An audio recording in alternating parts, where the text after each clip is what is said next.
tous dans la maison du Seigneur. Vous avez, je pense ici, pris la bonne part, celle qui est au pied de la croix et au pied de Jésus-Christ. Merci d'être venus. Prenez place. Et nous allons commencer ce moment de culte par un premier cantique à la louange et à la gloire du Seigneur. Le numéro 88, sur À toi la gloire. Je vous invite à vous lever pour le chanter.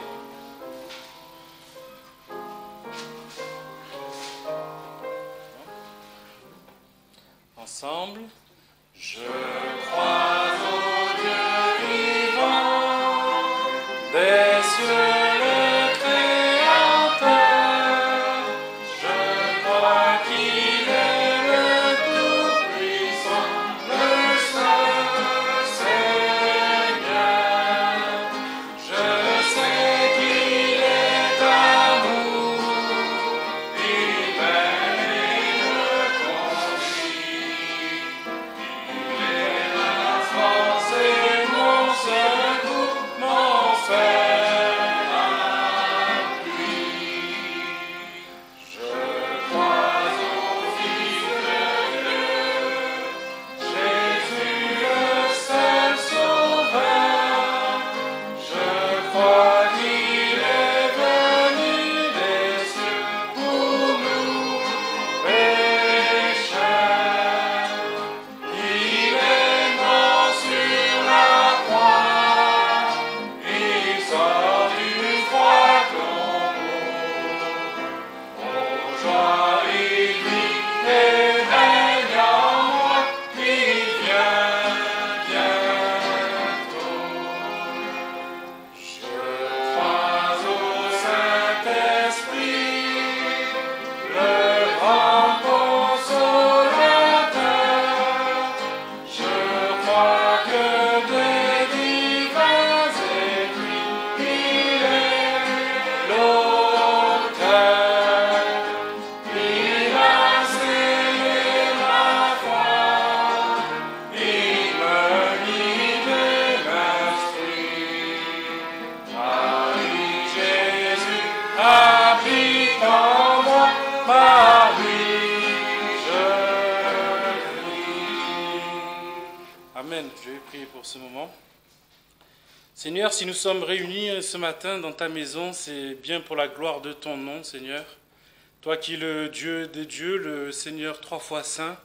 Seigneur, toi qui es le Dieu d'Isaac, d'Abraham et de Jacob, celui qui donne la vie et celui avec que nous pouvons suivre, Seigneur, d'un pas engagé. Oui, Seigneur, ce matin encore, nous voulons manifester par Christ toute la reconnaissance qui t'est due, car toi seul es digne d'adoration, toi seul es digne de louange, Seigneur, et c'est aujourd'hui nous voulons le manifester en étant présents. Seigneur, merci de nous conduire ce matin dans ta parole, dans les chants, dans les cantiques, Seigneur. Merci d'être présent au milieu de nous par ton Esprit Saint, Seigneur, et donne-nous encore à comprendre, Seigneur, tout ce que tu as à nous dire.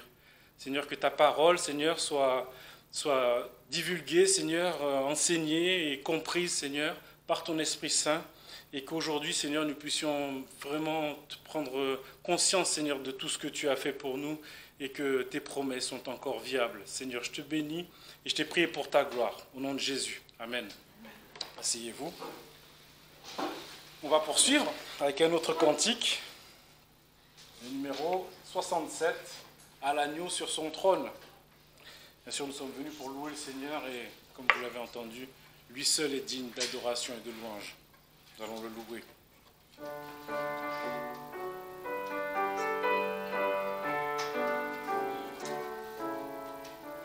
Ensemble. À l'agneau sur son trône, apportons la couronne. Il l'a conquise sur la croix. Il est le roi des rois. Éveille-toi, mon âme,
quelle belle espérance que le Seigneur revienne bientôt pour nous ouvrir ses cieux. On va passer au moment d'une pensée. On va lire un passage dans la parole du Seigneur. Et donc, il se trouve donc c'est Philippiens, voilà, 4. On va lire un passage de ce épître. Donc, du verset 4 au verset 9. Réjouissez-vous toujours dans le Seigneur, je le dis encore. Que votre douceur soit connue de tous les hommes, le Seigneur est proche. Ne vous inquiétez de rien, mais en toute occasion exposez vos demandes devant Dieu par des prières et des supplications avec des actions de grâce. Et la paix de Dieu qui surpasse toute intelligence gardera vos cœurs et vos pensées en Jésus-Christ. Au reste, frères, que toutes les choses qui sont véritables, toutes celles qui sont honnêtes, toutes celles qui sont justes, toutes celles qui sont pures, toutes celles qui sont aimables, toutes celles qui sont de bonne réputation et où il y a quelques vertus et qui sont dignes de louange, que toutes ces choses occupent vos pensées. Vous les avez aussi apprises, reçues et entendues de moi, et vous les avez vues en moi. Faites-les et le Dieu de paix sera avec vous. Amen. On s'arrête là. À quoi et comment devons-nous occuper nos pensées ? La parole nous dit à ce qui est bien. Nous devons aimer et choisir le bien. Nos pensées doivent être dirigées vers Dieu et occupées par des choses excellentes et vues en Christ. On peut lire Philippiens 2 au verset 5. Ayez en vous les mêmes sentiments que Jésus-Christ. Le Seigneur nous invite à occuper nos pensées de toutes les choses qui sont vraies, toutes les choses qui sont vénérables, toutes les choses qui sont justes, toutes les choses qui sont pures, toutes les choses qui sont aimables, toutes les choses qui sont de bonne réputation. Et en faisant ainsi, nous pouvons saisir la précieuse promesse que le Dieu de paix sera avec nous. C'est Philippiens 4, verset 9. Non, je ne l'avais pas laissé. Pour toutes ces choses bonnes, il en est, la parole nous dit, d'excellentes que nous sommes invités à discerner par l'Esprit. Là, on peut lire Philippiens 1 au verset 10. Pour discerner la différence des choses, afin que vous soyez purs et irréprochables pour le jour de Christ. Ces choses sont toutes celles qui concernent Christ, celui dont toute la personne est désirable pour nos vies. Nous devons ainsi discerner le Fils, discerner sa pensée, discerner son œuvre, discerner sa justice, demeurer dans son amour, contempler sa gloire. S'il est ainsi le sujet continuel de nos méditations, rien ne pourra troubler la paix de Dieu, ni celle que Dieu donne à chacun de ses enfants, laquelle, la parole nous dit, surpasse toute intelligence, une paix qui reposera sur nous et que le Dieu de paix lui-même nous fera goûter dans le bonheur de sa présence avec nous. Dieu veut que nos esprits soient ainsi occupés chaque jour par sa personne.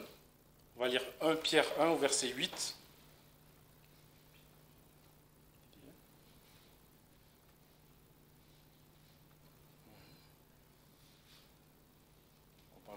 Que vous aimez sans l'avoir connu, en qui vous croyez sans le voir encore, et vous vous réjouissez d'une joie ineffable et glorieuse.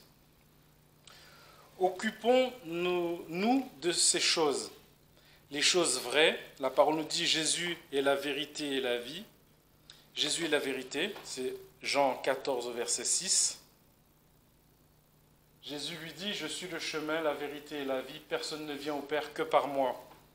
Il est le véritable, il est la parole, et la parole de Dieu est la vérité. Occupons-nous aussi des choses vénérables. On va lire Ésaïe 32, verset 8.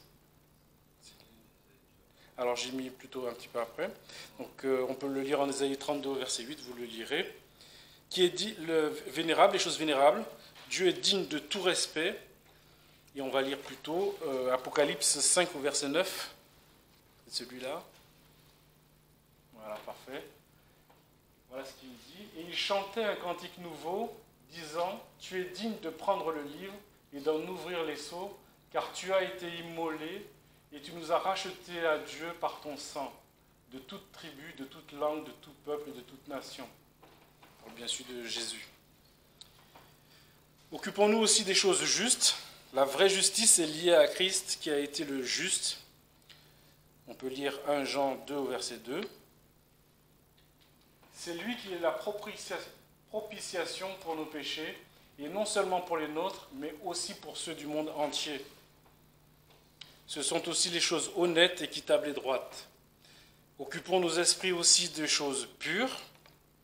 On va lire 2 Corinthiens 7 au verset 1. Ayons donc, bien-aimés, de telles promesses, purifions-nous de toute souillure de la chair et de l'esprit, achevant notre sanctification dans la crainte de Dieu. Occupons-nous dans nos esprits des choses aimables. Qui est digne d'être aimé? C'est le Seigneur. Les choses de bonne renommée, pensons à la renommée de Jésus dans les évangiles. On va lire Luc 5 au verset 15. 5. Ah pardon, c'était 15. J'ai dit le 1. Je peux le mettre.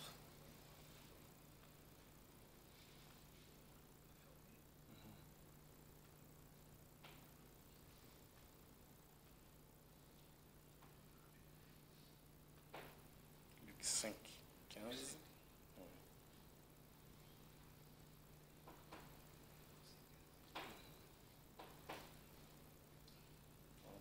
Et sa réputation se répandait de plus en plus, et une foule de gens s'assemblait pour l'entendre et pour être guéris par lui de leur maladie. Oui, frères et sœurs, que toutes ces choses occupent nos pensées pour notre bien, mais surtout pour la gloire du Seigneur. Amen. On s'arrête là. On va chanter un autre cantique, le numéro 57.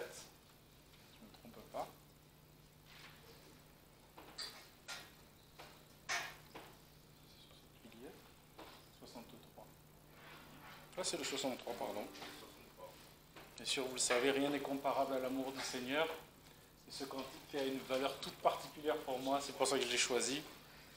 L'amour de Dieu, de loin, surpasse tout ce que peut dire un cœur humain. Amen.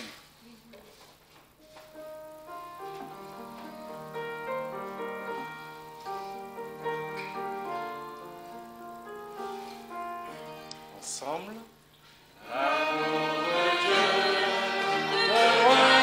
Passe ce qu'en petit un cœur humain, il est plus grand que les espaces, mais dans la vie il nous atteint. Pour le péché de notre monde, Dieu nous donna Jésus. Il nous pardonne nos paix profondes, il sauve les perdus. L'amour de Dieu, si fort, si tendre, est un amour sans fin. Tel est le chant que font entendre les anges et les saints. Versez de l'encre dans les ondes, changez le ciel en parchemin, rendez la plume à tout le monde, et que chacun soit écrivain. Prenez le tout, l'amour du Père ferait tarir les eaux et remplirait la place entière sur ces divins rouleaux. L'amour de Dieu, si fort, si tendre, est un amour sans fin. Quel est le chant que font entendre les anges et les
Verset 6.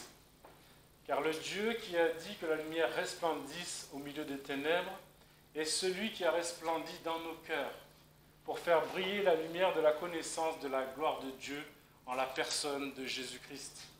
Amen. Je vous invite à vous lever. Nous allons chanter ensemble le cantique numéro 57, « Ô toi dont les bienfaits ».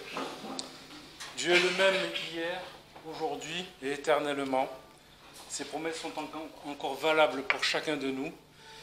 Le Seigneur nous fait grâce, il nous donne chaque jour beaucoup de choses. Est-ce que nous savons le voir? Rappelons-nous de tous les bienfaits du Seigneur dans nos vies.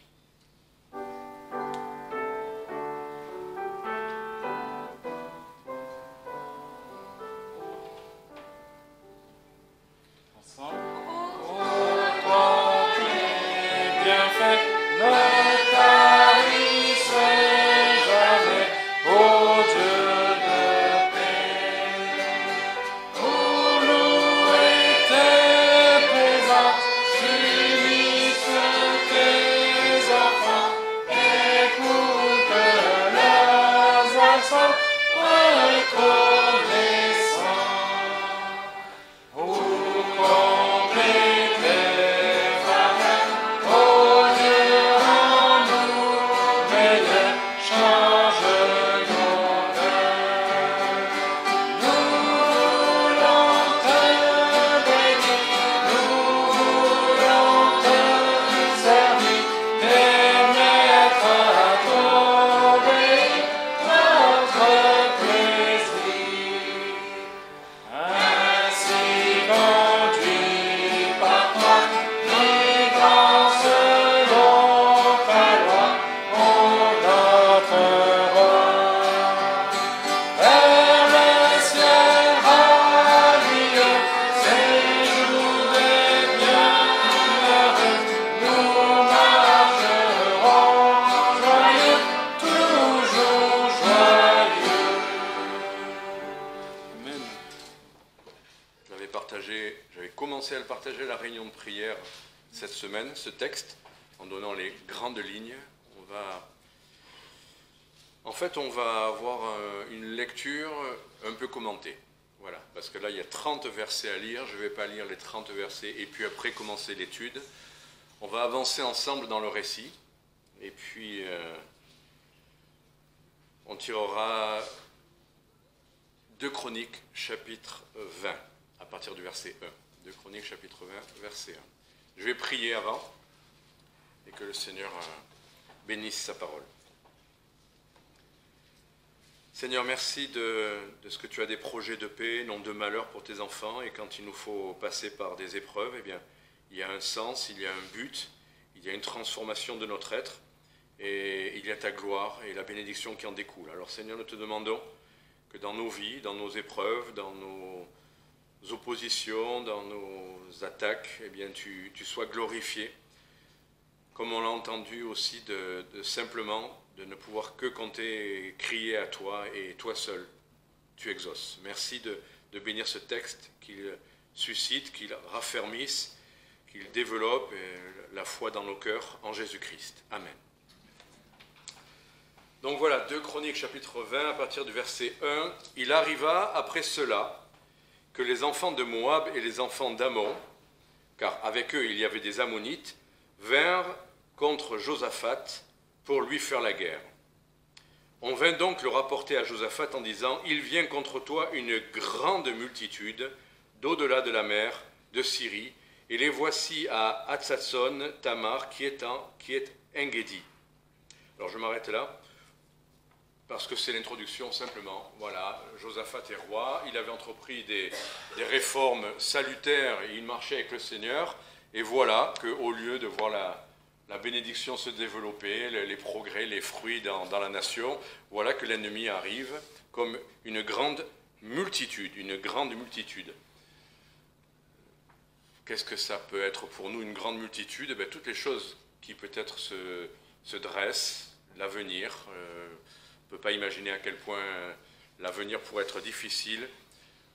Pour certains, il y a les guerres, pour certains, il y a les épreuves, pour certains, il y a la maladie. Je ne sais pas ce que vous imaginez, vous, quand vous vous dites « Ah, une grande multitude qui vient contre moi, qu'est-ce que ça pourrait être ?»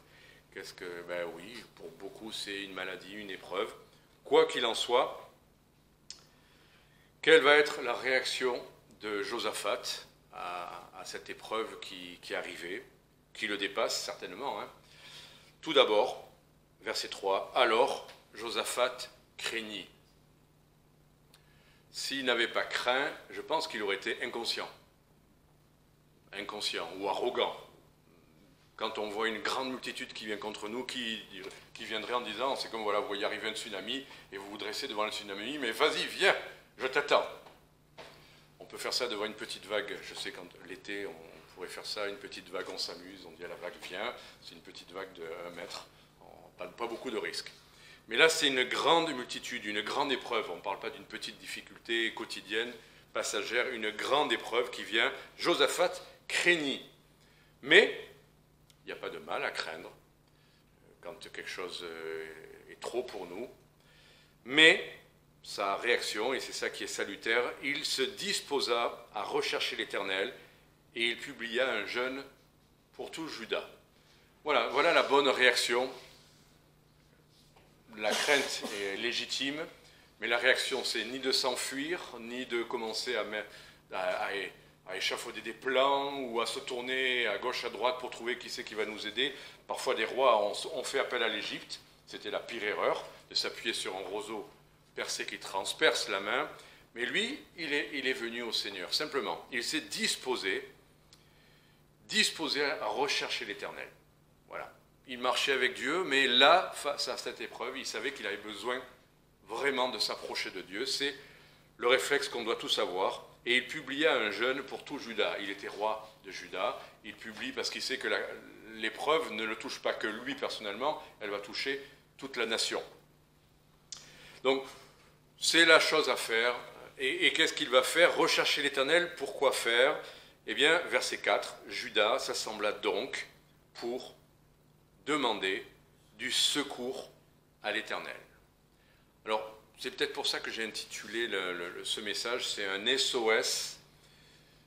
C'est littéralement un SOS qui va adresser à Dieu. Ce n'est pas une prière de bénédiction, de louange, c'est un SOS, viens à notre secours, au secours.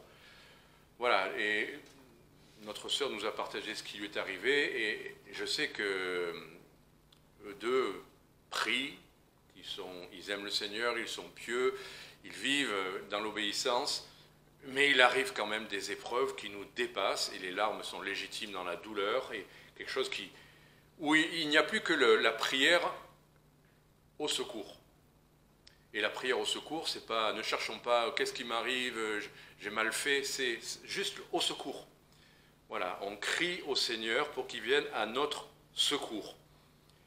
On vint même de toutes les villes de Juda pour chercher l'Éternel. Et à la fois crier au secours, c'est aussi s'approcher de Dieu. On pourrait dire, ah ben, tu viens pour Dieu juste les moments où tu as un problème et le reste du temps. Non, on se dispose à chercher l'Éternel. Et parfois le Seigneur envoie ces épreuves pour qu'on vienne encore plus près. On est prêt, on marche avec lui, on pense qu'on obéit au Seigneur, mais il envoie quelque chose qui dit « Viens plus près de moi, quoi. Voilà, rapproche-toi, colle-toi à moi, tu as besoin de moi. » Et Josaphat, verset 5, se tint debout dans l'assemblée de Juda et de Jérusalem, dans la maison de l'Éternel, devant le nouveau parvis. Et j'aime bien, parce qu'à partir de là, on pourrait dire un cri à Dieu, c'est juste « au secours ». Et puis voilà. Mais on va voir que son cri, son « au secours » est argumenté. Il va s'appuyer. Il y a des moments où crier à Dieu, c'est pas juste une bouteille qu'on jette à la mer, on espère que peut-être il va faire quelque chose. C'est presque dans le cri comme... C'est pas forcé, on ne force pas Dieu. Mais malgré tout, on met tout le poids de ce que Dieu est, de ce que Dieu a promis, de ce que Dieu a fait, de ce que Dieu peut faire dans le cri à Dieu. On s'appuie sur ce que Dieu est. Et c'est ce qu'on va voir, donc verset 6. Et il dit, « Éternel, Dieu de nos pères, n'es-tu pas Dieu dans les cieux ? Et n'est-ce pas toi qui domines sur tous les royaumes des nations ? Et n'as-tu pas en ta main la force et la puissance, en sorte que nul ne peut te résister ?» Donc dans son cri vers Dieu, il crie à Dieu, il rappelle à Dieu qu'il peut tout. Alors on pourrait dire, mais Dieu le sait. Mais en fait, dans sa prière, dans ce cri, en rappelant à Dieu qui il est, quelque part, il se rappelle à lui-même qui est Dieu. La prière, on n'apprend rien à Dieu quand on lui dit ce que Dieu veut entendre. Mais de le dire, c'est aussi comme un renouvellement pour nous-mêmes de ce qu'on croit, un raffermissement, se rappeler, mince, je suis peut-être désespéré, désemparé, j'ai perdu complètement pied, je suis dans les larmes, j'ai peur même, je le reconnais, je tremble de la tête aux pieds de cette inquiétude ou de cette peur. Mais toi, tu es Dieu, tu règnes, et on le voit, n'as-tu pas en ta main la force et la puissance en sorte que nul ne peut te résister. Là, on a le choix. Soit on regarde la multitude et on va être submergé, soit on regarde à Dieu, qui il est, parce que là, quand on regarde que la multitude, évidemment que ça n'est que le désespoir qui peut venir, parce que la multitude est plus forte que nous, parce que la multitude nous écrase, mais se rappeler qui est Dieu, Dieu qui a la force et la puissance en sorte que nul ne peut lui résister. Se rappeler ça toujours quand on crie à Dieu, que ce n'est pas un cri, on se tourne vers les uns vers les autres, on essaye Dieu. Non, on s'adresse au seul qui a tout pouvoir, toute autorité et à qui rien ni personne ne peut résister. Ni les armées, ni la maladie, ni la mort ne peuvent résister à Dieu. Deuxième chose, verset 7, donc après avoir rappelé à Dieu qui il est, qu'il a tout pouvoir, là il lui rappelle, verset 7, « N'est-ce pas toi, ô notre Dieu, qui a dépossédé les habitants de ce pays devant ton peuple d'Israël et qui l'a donné pour toujours à la postérité d'Abraham qui t'aimait ?» Donc, bon, Dieu, les ennemis viennent nous envahir. La question c'est ça. C'est pas juste un ennemi, il veut envahir le pays. Mais c'est pas le pays que tu nous as donné. Tu peux les laisser faire, tu peux les laisser reprendre ce que tu nous as donné. C'est ça l'argument. Et c'est bien de rappeler à Dieu ce qu'il nous a donné. S'il dit qu'il nous a donné, je vous ai donné la paix, par exemple, que nul ne pourra nous ravir. Il nous a donné la joie. Une joie qu'on ne peut pas nous enlever normalement, puisque le Seigneur nous a enjoint sans cesse, en tant que chrétiens, à se réjouir. Donc, est-ce qu'on peut rester dans cet état de trouble, de crainte, de tristesse, alors que Dieu nous a donné une joie qu'on ne peut pas nous ravir, ou une paix que normalement personne n'a l'autorité de nous reprendre? Donc voilà, c'est-à-dire, puisque c'est toi qui nous l'as donné, défends ce que tu nous as donné, défends-nous pour qu'on retrouve ça. Et il l'a donné à la postérité, là bien sûr c'est Israël dont il est question, la postérité d'Abraham qui t'aimait. si nous aimons le Seigneur, et c'est toujours ça l'enjeu. Quand Jésus revient à Pierre, il lui dit « m'aimes-tu » Et finalement, la question, c'est pas « es-tu parfait ?» C'est « m'aimes-tu » Voilà, tu t'adresses à moi, mais est-ce que tu m'aimes? Dans la balance, il y a tout ça.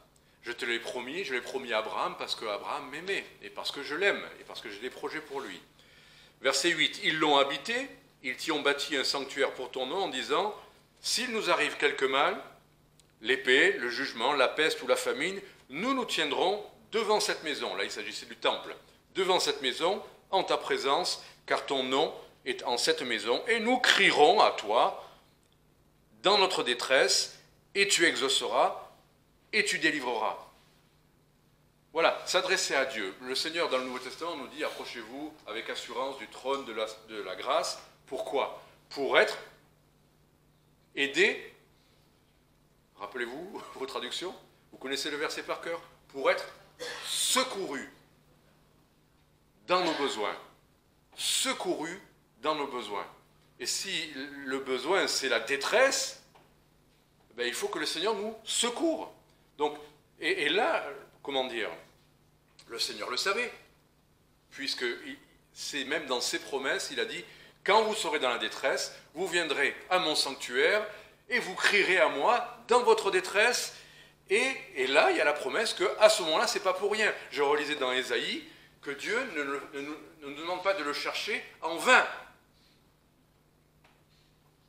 Il veut qu'on le cherche pour, on vient de le lire, exaucer et délivrer.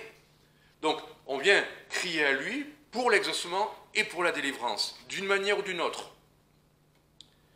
Verset 10, maintenant, oui, on considère les ennemis, maintenant, on est dans la réalité, après qu'on se soit rappelé tout ce que Dieu a promis, maintenant, voilà notre épreuve, voici les enfants de Ammon, de Moab, ceux de la montagne de Séhir, chez lequel tu ne permis pas à Israël d'entrer quand il venait du pays d'Égypte, car il se détourna d'eux et ne les détruisit pas. Les voici qui nous en récompensent en venant nous chasser de ton héritage dont tu nous as donné la possession. Donc là, il rappelle que, en fait, ces nations-là, Dieu les avait épargnées. Quand Israël était venu pour la conquête de Canaan, ils auraient pu dévouer aussi par interdit, hein, ils avaient la victoire tout le temps, ces nations-là. Et Dieu a dit, non, tu ne touches pas à la montagne de Séhir, tu ne touches pas. Dieu leur avait... Donc c'était quelque part une forme de grâce que Dieu leur faisait et que Israël leur prodiguait. Et voilà que ces nations-là, sans raison, injustement, venaient les attaquer. Donc c'est important de nous rappeler, parce que des fois dans l'épreuve, on se dit, qu'est-ce que j'ai fait?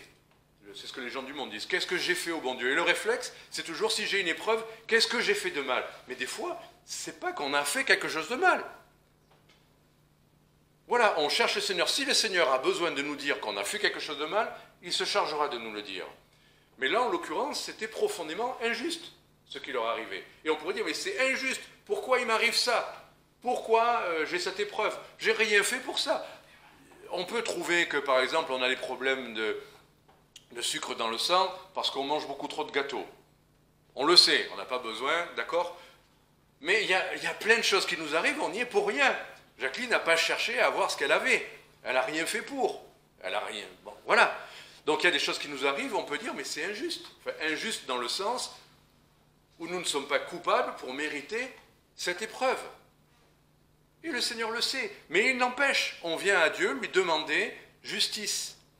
Justice, pas pour dire tu es parfait, tu mérites d'être guéri, mais d'intervenir, de faire quelque chose. Simplement parce que on vient de le voir, parce que Dieu a promis toutes ses délivrances, il a promis d'intervenir, il a promis d'exaucer, il a promis... Voilà, donc puisque Dieu a promis tout ça, on lui rappelle qu'il peut faire, il faut qu'il trouve une solution à ça. Et en l'occurrence, verset 12, « Ô notre Dieu, ne les jugeras-tu pas ?» Et là, Josaphat se met lui et tout le peuple dans la balance en disant quoi? « Il n'y a point de force en nous, verset 12, « Il n'y a point de force en nous devant cette grande multitude qui vient contre nous, et nous ne savons que faire. Mais nos yeux sont sur toi. » C'est important les mais dans la Bible. M-A-I-S. Dieu nous a dit dans le Nouveau Testament que nous étions sans force, que nous étions rebelles, que nous étions enfants de colère, mais Dieu nous a aimés. Mais. Et oui, devant cette grande multitude qui vient contre nous, nous ne savons que faire. Ben voilà, Jacqueline et Jean-Claude ont épuisé toutes les solutions raisonnables, logiques, physiologiques, les médicaments les plus forts possibles, le traitement, enfin, quand tout a été épuisé,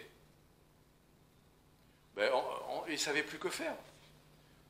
On ne sait plus quoi faire et quoi, mais nos yeux sont sur toi. Mais nos yeux sont sur toi. On ne se détourne pas de Dieu parce qu'on n'a pas eu jusque-là la réponse. Ils n'ont pas dit « Ah ben on a prié, ça ne sert à rien, ben alors maintenant ils ne se sont pas mis à bouder ». Ils ont insisté. Ils sont revenus à Dieu. Parce que la foi, c'était de encore attendre de la part de Dieu, parce que Dieu est Dieu. Et quelles que soient les multitudes, quelles que soient les épreuves, quelle que soit notre propre faiblesse, nos manquements, nos états d'âme qui vont et qui viennent, nos pleurs, nos colères, quelles que soient toutes ces choses, on revient à Dieu parce qu'il est le seul qui peut. Et ça peut durer, ça peut être difficile, mais il faut revenir à Dieu, le chercher, d'autant plus, nos yeux sont sur toi. Maintenant, c'est ton, excusez l'expression, c'est ton job, c'est ton boulot, c'est toi seul qui peux faire quelque chose, c'est pas moi. C'est pas moi qui vais d'un coup rassembler toute mon armée, leur donner des armes ou je sais pas quoi. Nous, on ne sait pas quoi faire, mais nos yeux sont sur toi. Ça, c'est le SOS. Ça fait un petit développement pour un SOS. C'est pas juste un cri de 3 lettres. Mais c'est tout ce qu'on doit, tout ce qu'on peut mettre. Vous savez, quand vous avez vraiment besoin de quelque chose, vous trouvez des arguments. Quand vous avez vraiment faim, vous savez être convaincant. Quand vous avez vraiment besoin d'une somme, d'une allocation qui doit arriver, qui n'arrive pas, vous faites ce qu'il faut. Vous argumentez, vous répétez, vous insistez, vous rappelez, vous écrivez un SMS, vous faites un recommandé s'il faut. On fait tout ce qu'il faut pour obtenir justice. Ben, le SOS, c'est pas juste, tiens, Seigneur, tu peux me délivrer, ah, il ne se passe rien, bon alors, tant pis. Non, il faut que tout entier on soit dans cette prière, dans ce SOS. Tout notre cœur. Reconnaissant qu'on ne peut rien, d'accord. Reconnaissant qu'on craint, d'accord. Mais nos yeux sont sur lui. Quelle va être la réponse de Dieu? Ça n'a pas tardé. Quand Josaphat en est arrivé là, quand tout Juda en est arrivé là, quand il ne restait plus que dépendre de Dieu, voilà la réponse. Verset 13. Or, tout Juda se tenait devant l'Éternel, même avec leurs familles, leurs femmes et leurs enfants. La réponse de Dieu. Alors, l'esprit de l'Éternel fut sur Yacaziel, fils de Zacharie, fils de Benaja, fils de Yéel, fils de Matania, lévite, d'entre les enfants d'Azaph, au milieu de l'assemblée. Bon, on a toute sa généalogie, on ne sait pas plus qui il est, nous. Mais en tout cas, on sait qu'il est de la famille des Lévites. Et Dieu l'a saisi, lui, à cet instant-là, pour parler. Et il dit, vous, tout Juda et habitants de Jérusalem, et toi, roi Josaphat, soyez attentifs. Ainsi, vous dit l'Éternel, ne craignez point, et ne soyez point effrayés à cause de cette grande multitude. Je m'arrête là pour l'instant. Première chose, ne craignez point. Ce n'est pas que Dieu ne tient pas compte de nos états d'âme. Il nous dit, déjà, ne crains rien. Sois rassuré. Pourquoi? Ce ne sera pas à vous de combattre, mais à Dieu. Moi, j'aime ça. Si quelqu'un de 10 fois plus fort que moi veut me taper dessus, et que je crie à Dieu, ben je suis content que ce soit lui qui aille à ma place, quoi. Il ne m'a pas dit, t'inquiète pas, je vais te donner des esquives. Enfin, voilà, tu vas faire de la MMA spontanée. D'un coup, tu sais faire tout ce qu'il faut, tu vas t'en tirer, t'inquiète pas. Non, tu restes que tu es. C'est pas à toi de combattre dans cette histoire-là, dans cette affaire-là. Dieu ne fait pas de nous des super-héros. Il n'y a pas de super-héros dans la Bible, vous savez ça? il y a les héros de la foi, des gens qui ont compté sur Dieu et qui ont fait ce que Dieu leur a permis de faire, mais la plupart du temps, c'est vous et moi, c'est des enfants, c'est des personnes âgées, c'est des craintifs parfois, mais qui ont crié à Dieu, et Dieu a combattu pour eux. Ça, c'est la règle. Des pécheurs qui crient à Dieu, qui comptent sur Dieu, qui aiment Dieu, qui s'appuient sur lui, et Dieu fait les miracles. Dieu fait les miracles, pas nous. Ce ne sera pas à vous de combattre.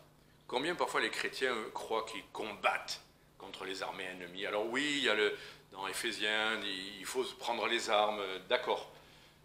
Mais je préfère quand Dieu me dit, c'est pas à toi de combattre, c'est moi qui y vais. C'est le genre de promesse que j'aime bien. Alors en revanche, verset 16, oui, on a quelque chose à faire. Verset 16, il dit, descendez de main contre eux. Quand même, il faut y aller. Il faut montrer, peut-être comme un témoignage, il faut montrer que Dieu est avec nous. Descendez de main contre eux, les voici qui montent. Alors là, il donne un élément intéressant. Les voici qui montent par la montée de Tzitz, et vous les trouverez à l'extrémité de la vallée, en face du désert de Yerouel.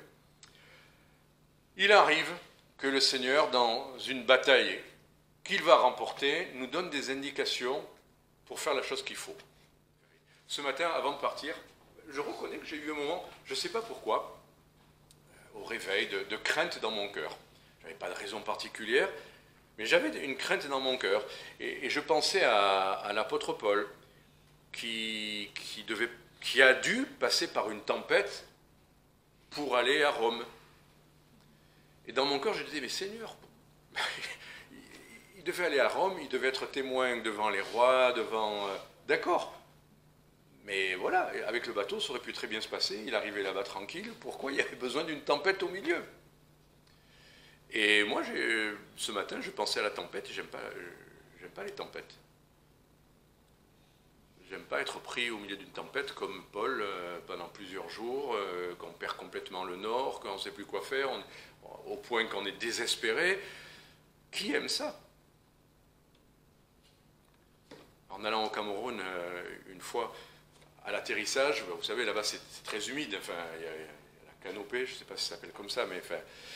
Et avant d'atterrir, le voyage s'était très très bien passé, mais au moment de l'atterrissage, il fallait traverser tous ces nuages orageux, et là, vous savez, j'aime pas beaucoup les avions, et là c'était vraiment un moment comme j'ai rarement eu de turbulence, quoi.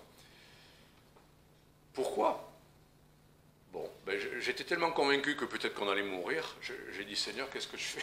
J'avais quelqu'un à côté de moi, j'ai commencé à lui parler du Seigneur, je me suis dit, au moins, les dernières minutes qui nous restent à vivre, au moins que peut-être ça serve à ça, quoi. Bon, la jeune femme a dit, ah, mais c'est vrai, je me suis éloigné du Seigneur, c'était une chrétienne, elle m'a dit, je vais plus à l'église, peut-être que maintenant je vais recommencer à aller à l'église. Bon, c'est tout ce qui s'est passé, hein. Mais pourquoi des tempêtes? Paul a été témoin déjà dans le bateau. Combien ils étaient dans le bateau? Je crois qu'il y a au moins 450, tous les prisonniers, les chefs. Il a eu une réunion d'évangélisation organisée pour 450 personnes qui ont vu les œuvres de Dieu, qui l'ont vu lui entendre la voix du Seigneur et tenir ferme. Enfin, voilà, réunion d'évangélisation pour 450 personnes.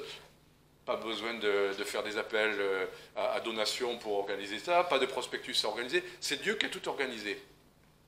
Pourquoi Jacqueline est passée par ça hier? Avant-hier? Lundi, pardon. Aujourd'hui, elle en rend témoignage. Et aujourd'hui, si nous, on a nos propres épreuves, on se rappellera qu'il faut crier à Dieu. Et s'il n'y a pas de réponse, il faut revenir et encore plus crier à Dieu, chercher l'Éternel. Et en arriver à ce point-là, comme dans le message, présentez-vous, tenez-vous là, voyez la délivrance que l'Éternel va vous donner. Ne craignez point et ne soyez point effrayés. C'est pas rien que enfin, dans notre cœur, on arrête de craindre. Le Seigneur nous le répète combien de fois? Ne craignez point, ne vous inquiétez pas. Il faut que dans notre cœur, cette crainte, cette appréhension, ce tremblement légitime tombe, parce que ça s'appelle la foi. De ne toujours pas savoir ce qui va se passer, mais si Dieu nous dit ne crains point, c'est pas comme les hommes C'est vrai, quand des politiques ils vous disent non, tout va bien, ne craignez rien, peut-être dans une semaine, c'est la banqueroute. Mais quand Dieu dit ne crains point, il sait pourquoi. Demain, sortez au-devant d'eux et l'Éternel sera avec vous. Est-ce que ça ne suffit pas? Il n'a pas dit tout ce qui allait se passer. Il dit l'Éternel sera avec vous. Quelle que soit la multitude, quelle que soit l'épreuve, quelles que soient nos craintes, on n'aime pas les tempêtes, on n'aime pas ci, on n'aime pas ça, d'accord. Le Seigneur dit l'Éternel sera avec vous. C'est ça qui nous suffit. Vous savez, on vieillit. Malheureusement, les fins de vie ne sont pas toujours très agréables. C'est le moins qu'on puisse dire. L'Éternel sera avec vous.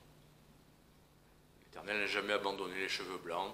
Il a promis, et je suis retombé sur cette promesse dans Ésaïe, comme j'ai été avec vous, comme je vous ai soutenu, comme je vous ai porté, je vous porterai dans votre vieillesse. Peut-être que la France n'aura plus les moyens de payer les retraites.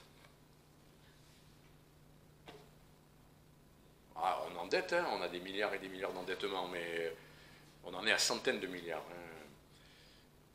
Mais on continue à faire non, tout va bien. Mais l'Éternel sera avec vous. Alors, verset 18, Josaphat s'inclina, le visage contre terre, et tout Juda et les habitants de Jérusalem se jetèrent devant l'Éternel, se prosternant devant l'Éternel.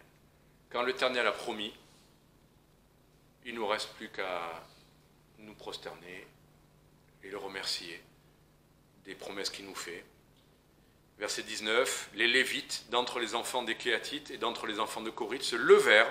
Donc on se prosterne, parce que notre cœur est brisé et qu'on est humilié, mais aussi qu'on est reconnaissant de qui est Dieu. Et après on se lève. Et on se lève pourquoi? Jacqueline s'est levée sur ses jambes. On dirait qu'elle nous a raconté une histoire pour le message. Ils se levèrent pour célébrer l'Éternel, le Dieu d'Israël, d'une voix forte et haute. Après les tremblements, la voix faible ou vacillante, ils se lèvent d'une voix forte et haute. Et puis le matin, ils se levèrent de bonne heure et sortirent vers le désert de Tekoa. Et comme ils sortaient, Josaphat se tint là et dit, « Juda, et vous, habitants de Jérusalem, écoutez-moi, croyez en l'Éternel votre Dieu, et vous serez en sûreté. Croyez en ses prophètes, et vous réussirez. » Croire.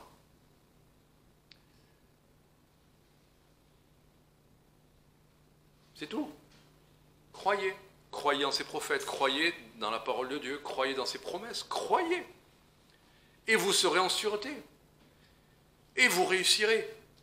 Puis, ayant délibéré avec le peuple, il établit des chantres de l'Éternel qui célébraient sa sainte magnificence.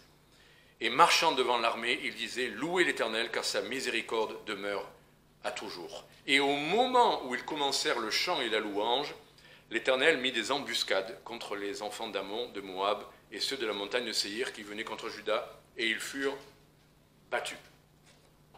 Alors là, je veux lever une petite ambiguïté. On pourrait prêcher, à partir de ce texte, que c'est la louange qui a donné la victoire. Parce qu'il y a louange et après il y a victoire. Certains enseignent ça. Si vous louez le Seigneur, tout va s'aplanir devant vous. Si vous avez un groupe qui va bien chanter la louange du Seigneur, c'est la victoire assurée. Si vous louez le Seigneur ce matin au lieu de je ne sais quoi, voilà, vous avez loué le Seigneur, tout va s'ouvrir. La mer va s'ouvrir devant vous, vos ennemis vont s'enfuir, tout le monde sera battu. Est-ce que c'est la louange qui donne la victoire sur l'épreuve? Hein? Alors, qu'est-ce que Dieu a dit? Qu'est-ce que Dieu leur a demandé? Oui, tenez. Croyez. La louange, ça n'est que l'expression de la foi. Ce n'est pas d'avoir un super groupe là qui va chanter les louanges de Dieu qui va faire que d'un coup l'Église va être multipliée par 100 ou que toutes les épreuves vont s'éteindre. S'il y a la foi derrière ce qu'on fait, Hébreux 11 dit c'est par la foi que. Et si par la foi, effectivement, on loue le Seigneur alors qu'on était dans la crainte, parce que ce n'est pas ce qui sort de nos lèvres qui compte là, c'est ce qu'il y a dans le cœur. Et si de notre cœur, l'abondance du cœur produit la louange, oui, Le Seigneur voit la foi. Il entend la louange, mais il voit la foi. C'est la foi que le Seigneur attend. Et là, je vais vous dire encore autre chose. Est-ce que c'est la foi qui est la victoire, qui a battu les ennemis?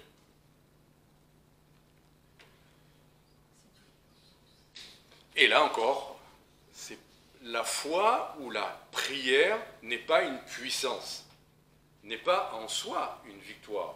La foi ou la prière avant la foi et puis après la foi, c'est ce que Dieu nous a demandé, mais c'est Dieu qui va abattre les ennemis. Alors oui, la foi est importante, mais ce n'est pas notre foi qui fait les choses. Et là encore, il y a un glissement de croire que la foi, oui, on a des champs, elle renverse les murailles, mais c'est Dieu qui a fait tomber les murailles de Jéricho. Il fallait la foi, mais la foi ne fait rien en elle-même, c'est la foi en Dieu, parce qu'il y a des gens qui ont la foi pour tout et pour rien, et qui croient des choses que Dieu n'a pas promis. La foi, c'est seulement si Dieu l'a dit, et Dieu le fait. Dieu ne fait que ce qu'il a dit.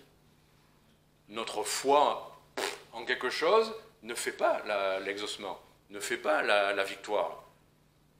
La foi, c'est quand elle s'appuie sur ce que Dieu est, c'est ce qu'on a vu, s'appuie sur les promesses de Dieu, s'appuie sur ce qu'il nous a donné, sur ce qu'il nous a donné. On ne peut pas réclamer à quelque chose que Dieu ne nous a pas donné. S'il nous l'a donné, on peut le réclamer. On peut venir le chercher, parce qu'il a promis de nous le donner. Donc, il fallait le dire, mais après, ceci étant dit, je vous propose, et on va terminer, d'aller voir toute la bénédiction qui suit cette victoire.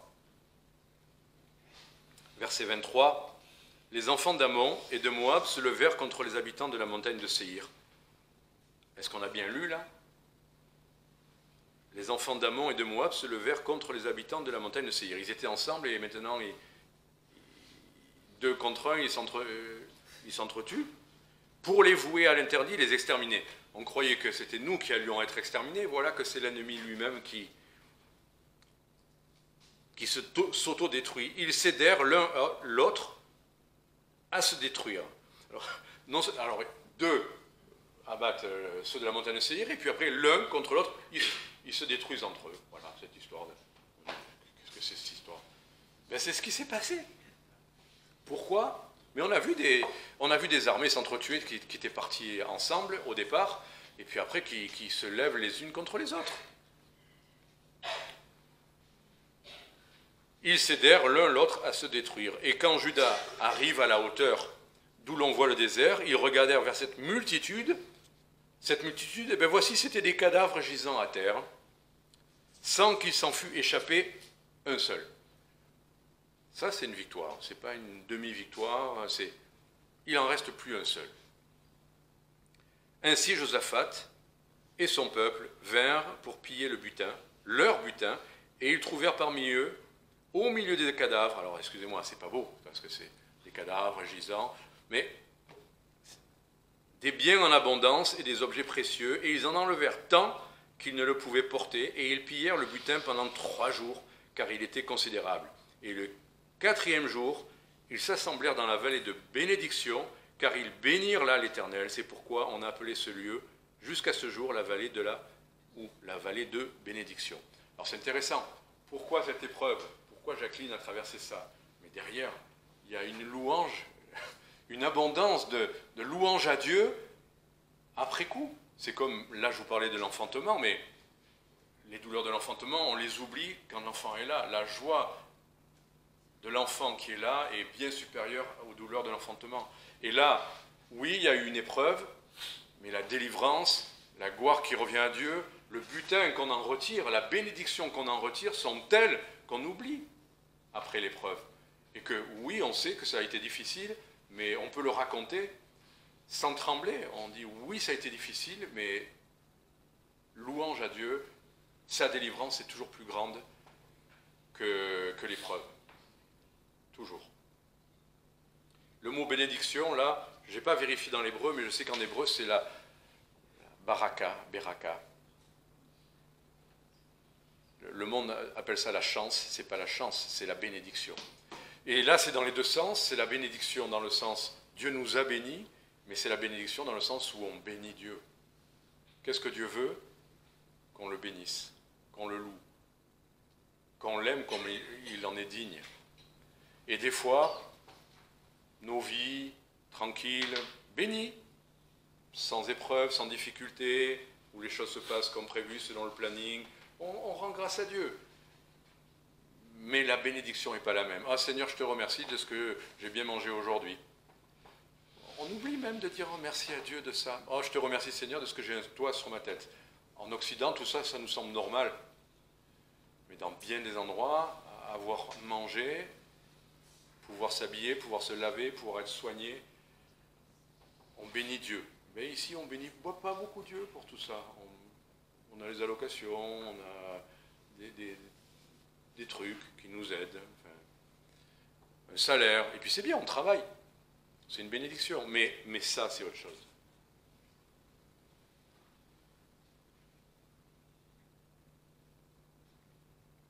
Verset 27, « Puis tous les hommes de Juda et de Jérusalem, de Josaphat, à leur tête, reprirent, c'est mignon, reprirent joyeusement, joyeusement le chemin de Jérusalem, car l'Éternel leur avait donné de la joie au sujet de leurs ennemis.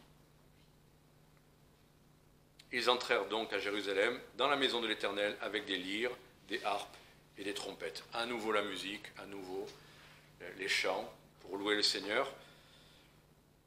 Et verset 29, « Et la terreur de Dieu fut sur tous les royaumes des divers pays quand ils eurent appris que l'Éternel avait combattu contre les ennemis d'Israël. » C'est bien, ça décourage les autres de venir nous embêter.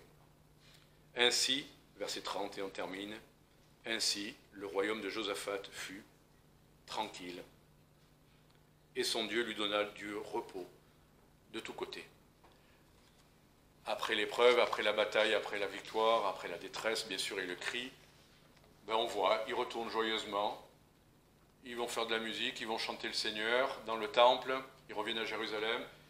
Les ennemis, eux, sont terrorisés, et la nation et Josaphat sont juste tranquilles et en repos. Voilà, c'est pas ce que le Seigneur Jésus nous a promis.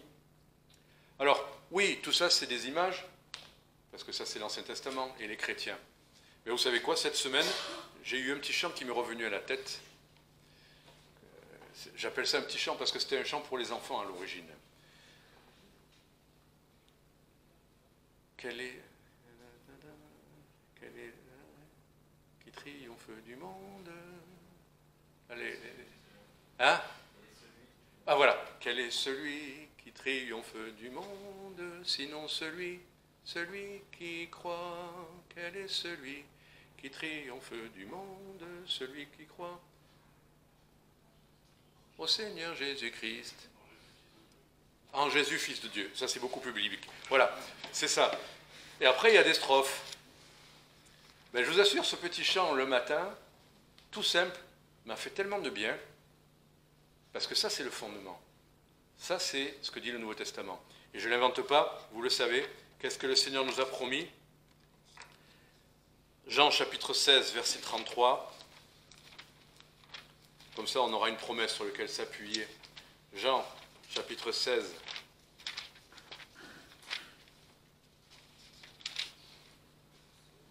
Verset 33. Je vous ai dit ces choses afin que vous ayez la paix en moi. Vous aurez des afflictions dans le monde. Mais prenez courage, j'ai vaincu le monde. Prenez courage, j'ai vaincu le monde. Vous aurez des afflictions dans le monde, d'accord. Mais pour que vous ayez la paix en moi, rappelez-vous, j'ai vaincu le monde. Et justement, 1 Jean, ce qui a été mis en musique pour les enfants, 1 Jean chapitre 5, versets 4 et 5, ça sera le mot final.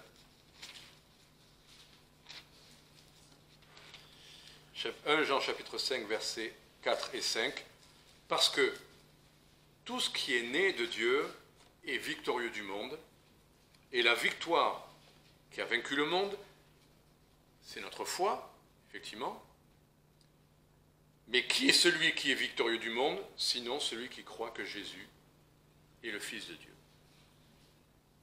C'est tout. Que le Seigneur vous bénisse.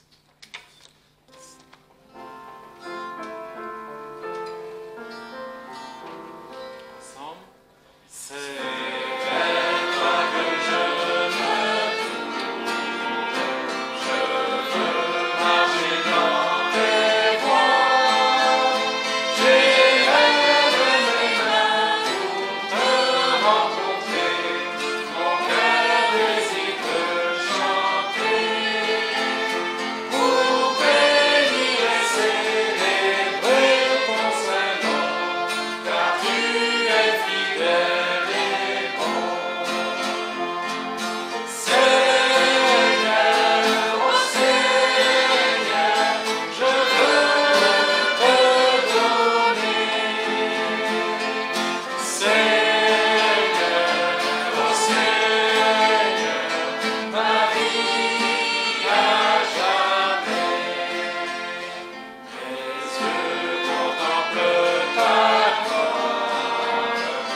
Dimanche à tous, frères et sœurs. Seigneur vous bénisse.